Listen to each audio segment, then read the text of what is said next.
UAE jail నుంచి 500 మంది భారతీయుల విడుదల.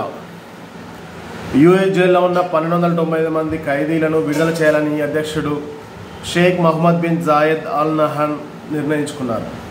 రంజాన్ సందర్భంగా యునైటెడ్ అరబ్ ఎమిరేట్స్ అధ్యక్షుడు Sheikh Mohammed bin Zayed Al Nahyan అక్కడ జైల్లోని ఖైదీలకు క్షమాభిక్ష మంజూరు చేశారు. 1295 మంది ఖైదీలను విడుదల చేయడంతో పాటు 1518 మందికి క్షమాభిక్ష ప్రసాదించాలని నిర్ణయించుకున్నారు. విడుదలైన వారిలో 500 మంది పైగా భారతీయులు ఉన్నారు. ఈ చర్య భారత్ యూఏల మధ్య బలమైన సంబంధాలను తెలియజేస్తుందని తెలిపారు.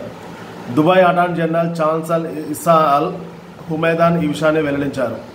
దుబాయ్ జైల్లో మగ్గుతున్న ఖైదీలకు యూఏఈ ప్రధానమంత్రి Sheikh Mohammed bin Rashid Al Maktoum మంజూరు చేసిన క్షమాభిక్ష వర్తిస్తుందని వెల్లడించారు. దుబాయ్ పబ్లిక్ ప్రాసిక్యూషన్ స్థానిక పోలీసుల సమన్వయంతో వారి విడుదలకు చట్టపరమైన విధానాలను ఇప్పటికే ప్రారంభించినట్టు తెలిపారు.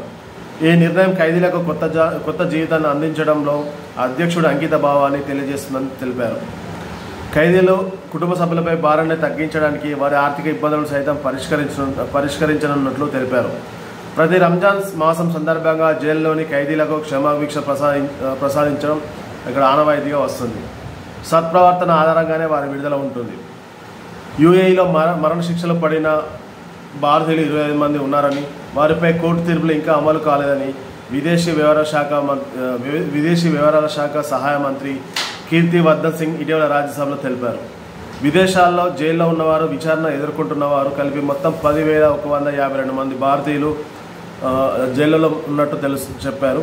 వారి భద్రత, యోగక్షేమాలకు అత్యంత ప్రాధాన్యం ఇస్తున్నామనేసి కేంద్ర హోంశాఖ కేంద్ర విదేశీ వ్యవహారాల శాఖ సహాయ మంత్రి కీర్తి వర్ధన్ సింగ్ తెలిపారు.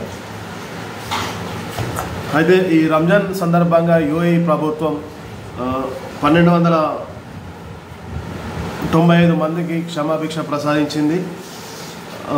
అయితే ఈ 1290 మంది ఖైదీలను విడుదల చేయడంతో పాటు 1518 మందికి క్షమాభిక్ష ప్రసాదించాలని కోరుకుంటున్నారు. 1518 మందికి క్షమాభిక్ష ప్రసాదించాలని నిర్ణయించుకున్నారు. అయితే వీళ్ళలో విడుదలైన వారిలో 500 మంది భారతీయులు ఉన్నట్టు తెలుస్తుంది. 500 మందికి క్షమాభిక్ష ప్రసాదించినట్టు తెలుస్తుంది. అయితే యూఏఈ ప్రభుత్వం ప్రతి రంజాన్ సందర్భంగా సత్ప్రవర్తన కలిగిన ఖైదీలను రంజాన్ మాస సందర్భంగా వారిని క్షమాభిక్ష ప్రసాదిస్తూ ఉంటుంది. ఈ సంవత్సరం దగ్గర 500 మందికి మన భారతీయులకు క్షమాభిక్ష ప్రసాదించింది. వారి తొందరలోనే జైలు నుంచి విడుదలై వారి స్వదేశం చేరుకుంటారని ఆశిద్దాం. అంటే అంతటితో కాకుండా వాటి కుటుంబపరమైన ఆర్థిక సమస్యలను కూడా కొంతవరకు తీర్చే అవకాశం ఉన్నట్టు తెలుస్తుంది.